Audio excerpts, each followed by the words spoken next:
Jacksonville, Florida. My name is Dr. Sirretta Williams, pastor of Lion of the Tribe of Judah Ministry, also founder and president of Breaking the Silence Jacksonville. I just wanted to bring you into awareness of what we're doing here in Jacksonville, Florida, in your community. We have a facility here called the Joseph Lee Community Center. We have Taekwondo on Tuesdays and Thursday nights. We have after-school programs with assisting with tutoring, game nights here at the center, a summer camp geared toward the arts.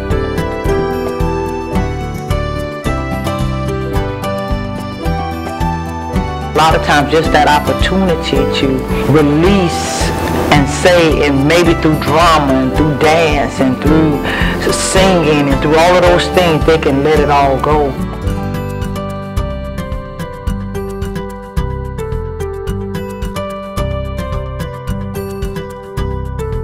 We're getting ready to build a facility called the Cole Center in honor of my son and what he's gone through in his life.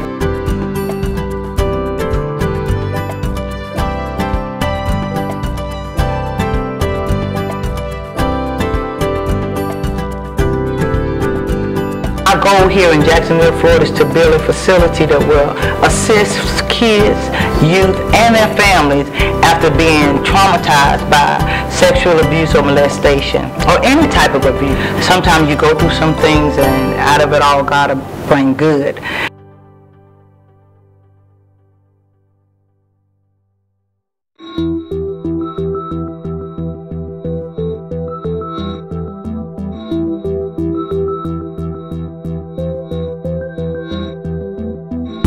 Year 2005, my son went public about his abuse and his molestation, and after that, Breaking the Silence Jacksonville was birthed, because as we went around to get the services that was necessary to heal, there was nothing really in place for us.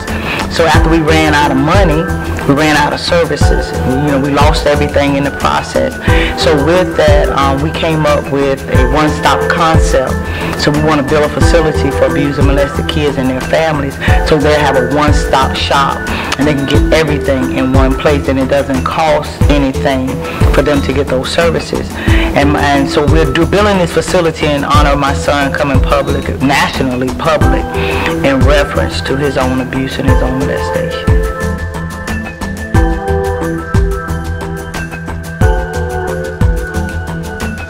Research, I found out that they don't have anything like what we're trying to build. But in Oklahoma, they say they have one building in the entire United States that may have just a little bit of the concept, but not everything that we're getting ready to build. So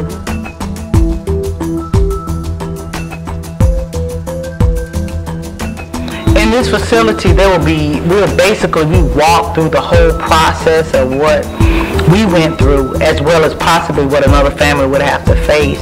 And so many things are so tedious in making sure that we build a facility right, that the kids will have a straight shot to every room. We have counseling, we have recreation, we have examining rooms with showers in them. We have a lion's den, what we call it, and it's a room that has all of the clothes and stuff that the kids, because a lot of times when kids come in, they have to change their clothes, and their clothes have to go to evidence. So we now want to partner with one of the companies like Hanes to buy warm-up suits so that the kids will have loose clothes on. All of those things are very tedious after a child has been abused or molested.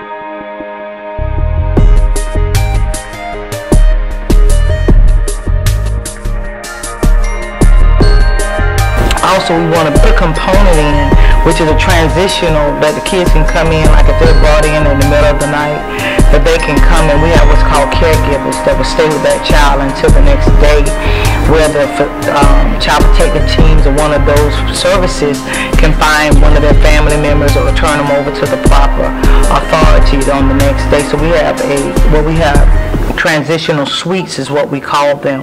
So we have that in place for the kids. So what we've done, and we have structured a facility that would help families as well as the child that has been abused or molested or sexually abused in any type of way.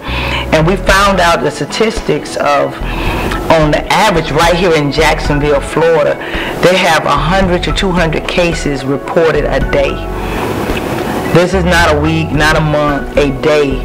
And our In Jacksonville, Florida and its surrounding counties, they have on the average of 100 to 200 cases reported a day. And a lot of these things are, the community is not aware of what really goes on, because it's not something that's publicized at all times. Because abuse and molestation and violation is so ugly in the lives of people. And you feel so violated, and you feel so hurt and so ashamed. That has not been really one of the things that our community likes to face. But realization and coming to reality with it all, we got to face it in order to fix it. You have to face that giant. And one of the things where breaking the silence is that it's after you talk about it is when you can begin to heal. Our family don't begin to heal until they can talk about it. Our family went silent after the abuse because we didn't know what to say, we didn't know what to do. And what the Cole Center and Breaking the Silence organization is to bring an awareness as well as a place or a facility where families, not just the victims, but families can heal. Because you have families who have already experienced, and their case have been reported, but they may have been like we were. We ran out of money, so we ran out of services. When this facility is built, they can now come back as a family unit and still get the services necessary to help them become whole again. Because abuse and molestation takes a part of you with it, and you have to gain that part of you back. And one of the things that I found out in my research, that most people who are in prison, if you ask them, have they ever been violated, ever been molested, in most cases we found that like 98, 97%, male and female in some kind of way have been violated. And when you're violated, there's an anger and a rage that comes on the inside of you. And if you don't have anybody to teach you how to channel that rage or channel that anger, it can come out later on in your life. You become introverted, and you begin to internalize everything, and eventually something sets it off. It's like a volcano on the inside, and something sets it off, and we don't know where you may be when it's set off. And a lot of those people now end up in jail, become criminals, or they become drug addicts to try, or alcoholics in order to drown out the dreams or drown out the visions that come in their head.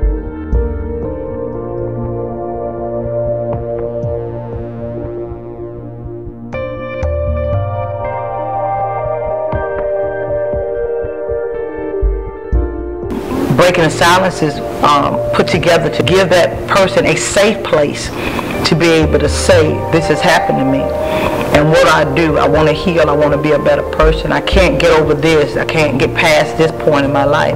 And we're here to help them get past the stumbling blocks or the barriers in their life so that they can go on and have a productive life.